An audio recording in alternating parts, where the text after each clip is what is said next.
Hello everyone, welcome back to Cosmophil Tarot PH. For our new viewers, I am inviting you to subscribe.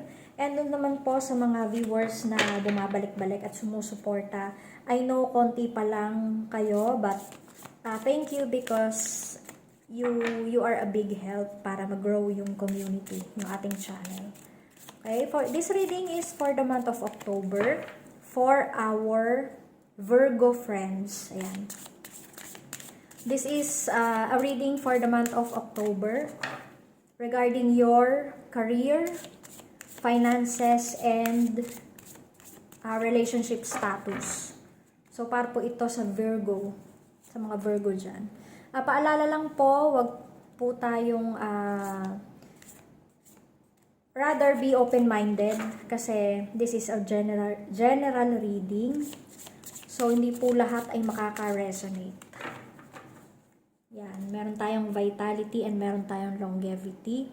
So, for your career, you are undergoing a major transition this coming October.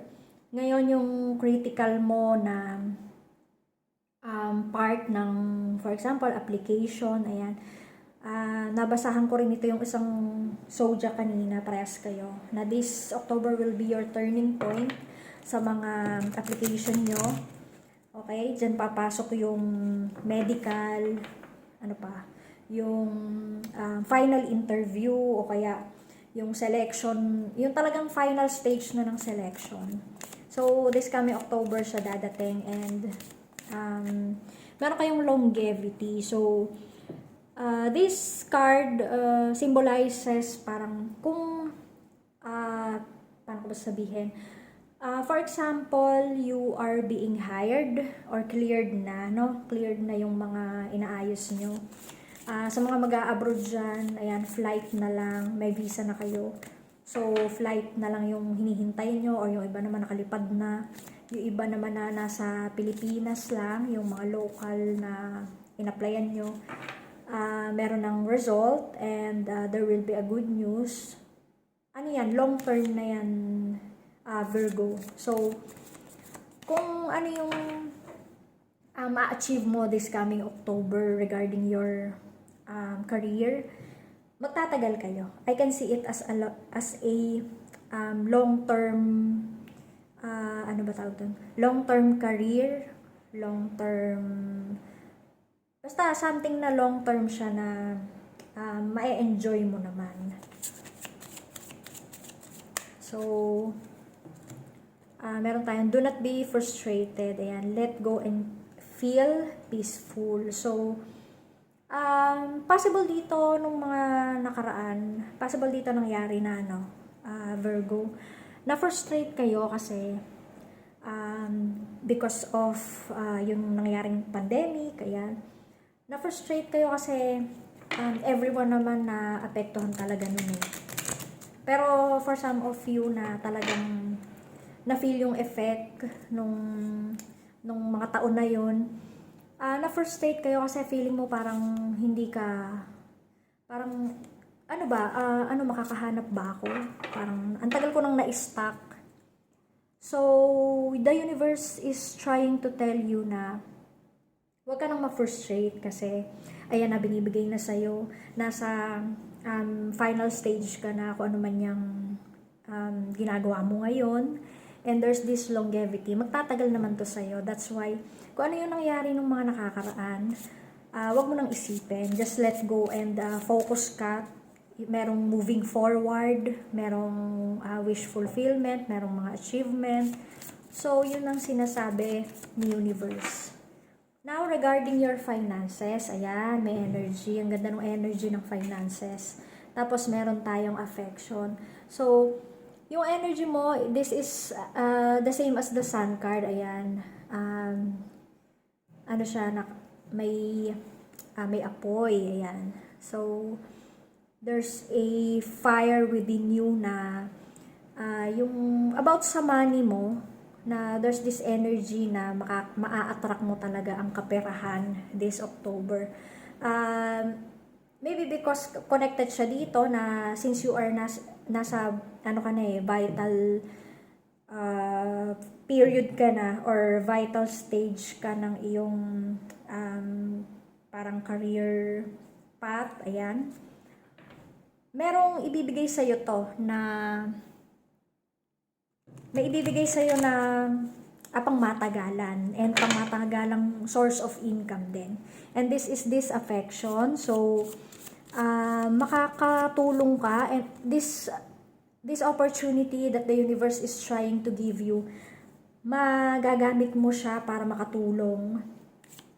At dahil dyan, bibiyayaan ka pa ni universe ng maraming pagkakakitaan, abundance, wish fulfillment, because you have a sincere heart na hindi lang sa sarili mo pero gustong-gusto mong makatulong dito, Virgo. Okay, now we have simple pleasures, look for beauty that is all around you. Ayan. Because of your affection, ayan, makikita mo parang ano ka na ngayon, Virgo eh. You are very grateful kahit sa mga maliliit na bagay. Parang natututo ka ng magpasalamat sa universe. For example, kagigising mo sa umaga. Universe, thank you kasi nagising ako. Wow, universe, thank you naman sa na-receive ko yung ganito, na-receive ko ito. So, yun ang gustong-gusto kasi ni universe, na you are very grateful kasi yan ang paborito ni universe eh, yung mga merong mga tao na marunong maka-appreciate and yung may gratitude. So, ayun, patuloy ka lang, Virgo, to thank the universe, at gustong-gusto nila yan, and magtutuloy-tuloy yung iyong achievement and abundance. And regarding your relationship status, meron tayong addiction, tapos meron tayong love call. Ayan, meron yatang hahabol sa inyo dito, Virgo, ha. Merong maghahabol sa month of October. O hindi ko alam kung kayo yan, maghahabol kayo dun sa ex nyo ba, or dun sa nililigawan nyo, or dun sa nanliligaw sa'yo. Ayan. So, meron din tayong love call. Ayan. So, possible dito may mangungulit sa inyo. Meron ding breakup. Makukulitan kayo dito eh. Makukulitan kayo dun sa tatawag, or kaya kayo yung, some of you, kayo yung mangungulit. O, bahala na kayo kung sino kayo dun. But yun nga, because of many options, maraming dadating. Okay, marami kayong decision na gagawin kasi merong maghahabol this coming October, o kaya kayo yung maghahabol dun sa sa partner nyo. Okay, so ano pa guardian angels? Meron din kayong giving and receiving. Ayan. So, sabi ni universe, talagang binibigyan kayo ni universe ng favoritism because of your gratitude. Ayan. So, because of that, marunong din naman kayong tumulong, no? So, binabalik nyo yung good karma. At yun yung gusto rin ni universe. So, meron kayong, child. You care deeply about children. So, possible, mga pamangkin, kung may anak na kayo, of course, anak nyo ito, yung tinutulungan nyo, and yung meron kayong affection dito. That's why gusto ni universe na biyayaan kayo ng abundance, because you have the heart to help. So, may kinalaman yung mga bata, or sa mga bahay ampunan, or kung sa yung mga pulubing mga bata, you love to give. Yung kahit piso na lang yung natira sa inyo, kaya 5 piso, ayan, kahit barya-barya lang, you love to give, lalo kung mga bata. Ayan. Tapos, ayan, ground yourself. When you detach from awareness of your body and the physical world, you become ungrounded. So, your attention and work are needed upon the earth. We're helping you balance the spiritual and material so that you can enjoy a fulfilling earthly life. Okay? So, yun lang. Once na may na-receive kayo na na mga blessings from the universe, itulong nyo rin kahit konti. Okay?